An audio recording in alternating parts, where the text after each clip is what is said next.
আপনাদেরকে একটা জিনিস দেখাই। এটা হচ্ছে একটা ফসলি জমি। কিছুদিন আগেই আমন ধান কিন্তু কাটা হয়েছে। আমন ধানের যে আমাদের আঞ্চলিক ভাষায় বলে ডেডা, এই যে বা খড় বলা হয়।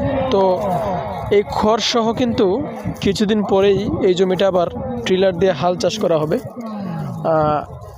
চাষ করার পরেই কিন্তু আবার এটার উপরেই ধানের যে চারা সেটা রোপণ করে দেবে।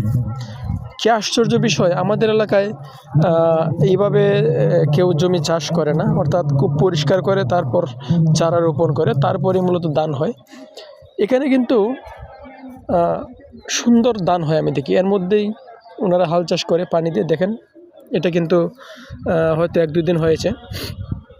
এই দেখতে পাচ্ছেন, এর উপরে কিন্তু হাল চাষ করা হয়েছে। এই যে আপনাদেরকে একটু জুম করে দেখাই, এই যে আবার এর উপরে কিন্তু ধানের চারা রোপণ করে দেবে এবং খুব সুন্দর ধানও হবে এটাতে। তো এই এলাকার জমিগুলো হয়তো খুবই উর্বর, মাটি হয়তো খুব ভালো। তো আমাদের দেশে এত পরিষ্কার করার পরেও কিন্তু এত ভালো ফসল আশা করা যায় না, হয় মোটামুটি খারাপ না। তবে আমি আশ্চর্য হয়েছি এজন্যই, এটার উপরেই ওনারা হাল চাষ করে তারপর এটা সহই আবার ধানের চারা রোপণ করতেছে, আবার কি সুন্দর ধানও হয়ে যায়। তো আপনাদেরকে একটু দেখাইলাম গাজীপুরের এই অঞ্চলের কৃষি জমি।